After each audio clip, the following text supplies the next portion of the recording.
ng snatch ng cellphone. Ikaw ba yan? Ha? Boom! Yun lang, ganun lang ako kadali. Imagine ninyo, tawan-tawa ka pa. Ang inagawan niya ng cellphone, kapwa rin natin naghahanap buhay. Eto, sumuko. Ba't mo naisipang sumuko? Ha?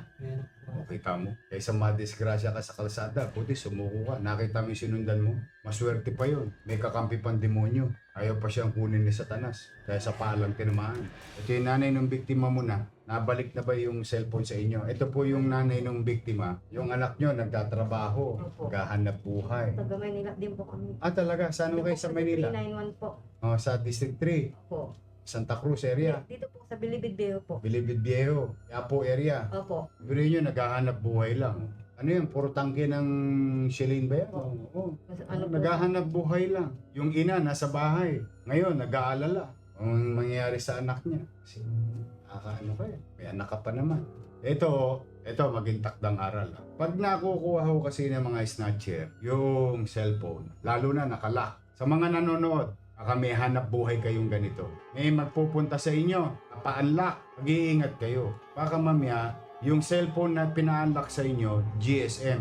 Alam niyo po ba yung GSM? Galing sa magnanakaw. Eh, mamaya, ma-indulto pa kayo. Okay, bebenta sa inyo. Kano mo sinasalya sa ano to? Poco. Kapalit lang po ng cellphone nandun na Gusto mo mag-cellphone kaya kinuha mo yung cellphone ng iba.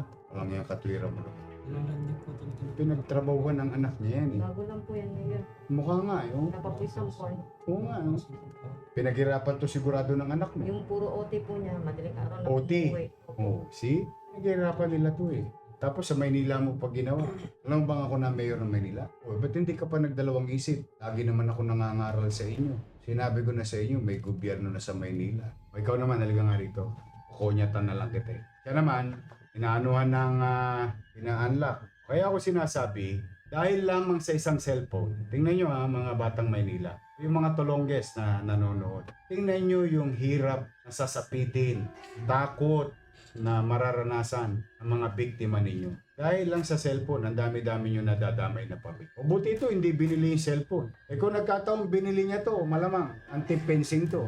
Pinapa-unlock sa kanya. Kaya sa mga nagnenegosyo na cellphone, ha, mag-iingat kayo. Sisiguraduhin nyo na yung pinaayos sa inyong cellphone, resibo. Nagpapatunay na sila ang may-ari. O sa mga bumibili naman ng cellphone, itabi nyo yung resibo para sa pagpapatunay na kayo talaga may-ari. Huwag kayong kakalikot basa-basa o bibili ng segunda manong cellphone o dahil baka mamaya yung nabili nyo cellphone GSM or galing sa magnanakaw. So yan po yung nag-viral dyan sa Lacson. May Poco ka na.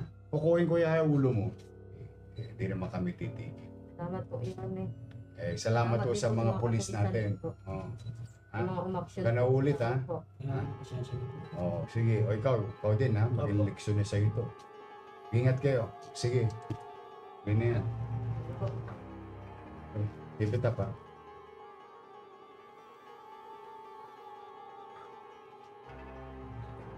Mga tulonggis. Kita na kayo sa Gedli. Anyway, ayan o, yung dalawang nangyari sa loob ng ang araw lang halos lahat. Yung isa naman, the other day, na-resolve na po.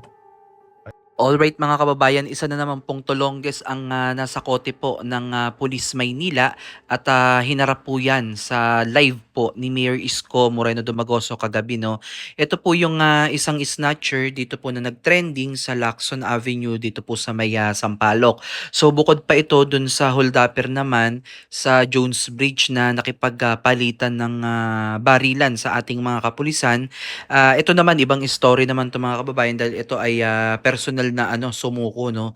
At pati po yung kanyang pinagbebentahan o ito pong mga nag-cellphone repair no. Alam po natin yun yung mga nag-unlock ng mga password dun sa mga cellphone na galing po sa magnanakaw o yung tinatawag na GSM nga ni Mayor Isko na binansa kanyang galing sa magnanakaw.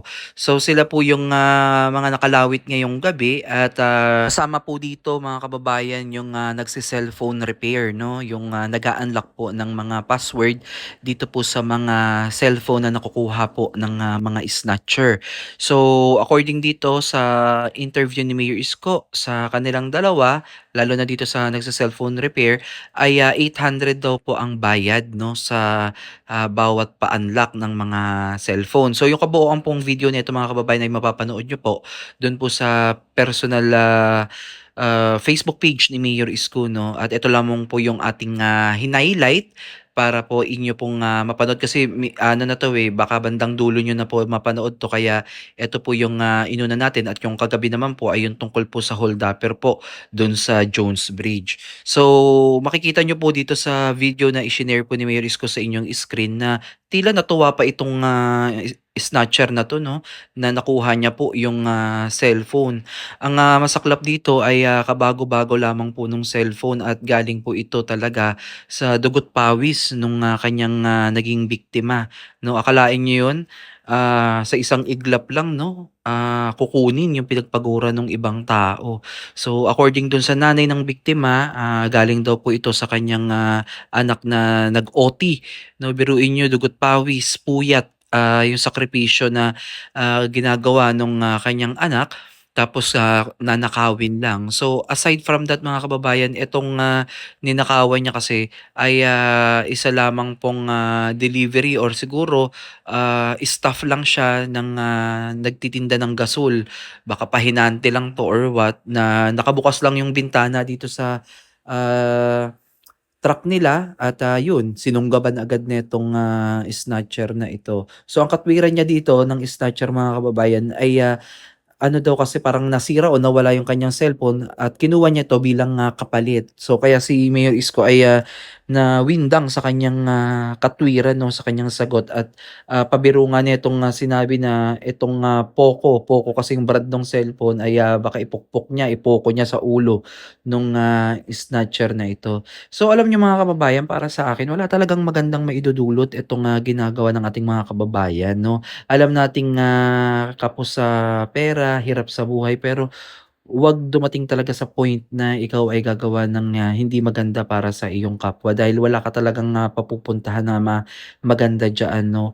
Biruin niyo yung ginawa nitong snatcher na 'to ay napakalaking gulo 'no, napakaraming pamilya o tao yung naabala. Isa na dito yung naghahanap buhay lang, yung itong nagse-cellphone repair 'no. Hindi naman din natin na puwedeng sabihin na itong nagse-cellphone repair ay may kaugnayan dito sa mga snatcher, 'di ba? Maaaring nga sila ay naghahanap buhay lang din naman ng marangal, pero hindi din maaari sa ating isipan sa kabilang banda baka merong mga nagto-tolerate kasi dito sa mga snatcher na 'to. Kaya binigyan din ng babala ni Mayor Isko at pag-iingat itong mga may ganitong hanap buhay na siguraduhin na yung kanilang tinatanggap na serbisyo ay totoo 'no at legit at hindi galing sa nakaw. As much as possible kung may mga magpapagawa sa inyo or magpapa-unlock ng mga password ng mga cellphone ay hingian ng resibo yung mga tao na yun at hingian ng valid ID siguro as much as possible para malaman kung sila ba talaga ang tunay na may-ari nung cellphone na yun dahil pwede silang maging accessories dito sa krimen na ito na ninakaw yung cellphone at sila po ay naging aksesorya diyan 'no. So pinag-iingat po natin yung ating mga kababayan na may mga negosyo na ganitong uri. Overall mga kababayan, masaya po tayo dito sa ating napanood dahil agaran po nga naibigay ang hustisya para po sa mga nabiktima nitong mga nakalawit po ngayon ng ating mga pulis Maynila at hinarap na po yan ni Mayor Isko sa atin upang bigyan din ng update ang ating mga mamamayan na ito po ang nangyayari sa lungsod ng Maynila at patuloy na gumagana ang gobyerno at talagang ano sila 'no, naka-high alert sila sa mga ganitong problema dito sa ating lungsod na talagang naglipa na pa sa mga panahon ngayon at umaasa po si Mayor Isko na eventually itong mga krimen na nababalitaan natin ay unti-unti pong ma-lessen o tuluyan na pong mawala upang mapanatili po yung peace and order dahil napakahalaga po nito mga kababayan sa isang lungsod na may peace and order 'no para ligtas lahat ng kanyang mamamayan and also yung mga dadako pa dito sa lungsod ng Maynila.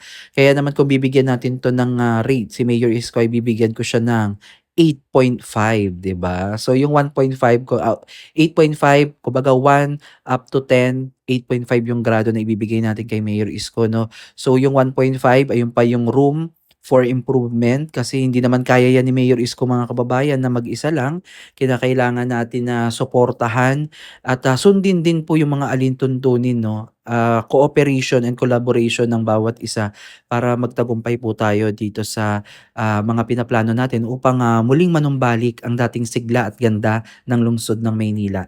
So muli maraming salamat mga kababayan. Please comment down below kung may mga opinion kayo at may mga karagdagan kayo dito sa ating mga naging commentary o reaction dito sa naging live ni Mayor Isko. So please don't forget to subscribe sa aming mga YouTube channel sa Coppers Vlog, Kuya JN, Manila Reborn for more updates. Muli maraming salamat at God bless po sa inyong lahat.